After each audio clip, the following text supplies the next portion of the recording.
ഇത് സന്തോഷകാലോ. ആ സന്തോഷത്തിന് കാരണം എന്താണെന്നറിയോ? ഋഷി ജീവിതത്തിലേക്ക് തിരിച്ചു വരുന്നു.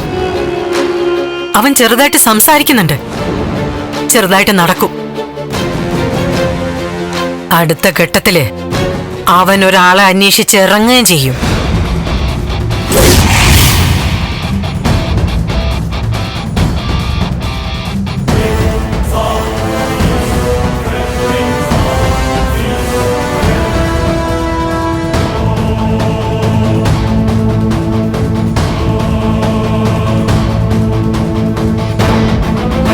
ഏയ്,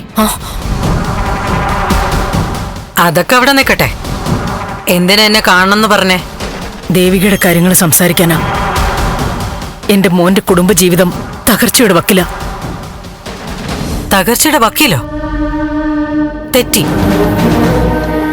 തകർച്ചയുടെ വക്കീലല്ല, അത് പൂർണ്ണമായിട്ടും തകർന്നു കഴിഞ്ഞു. തകർത്തത് ഞാൻ തന്നെയാ. അവർക്ക് നോവുമ്പം നിനക്ക് നോവും. ലക്ഷ്യം നീയാ പ്രഭാവതി. നിന്നോടാ എന്റെ യുദ്ധം.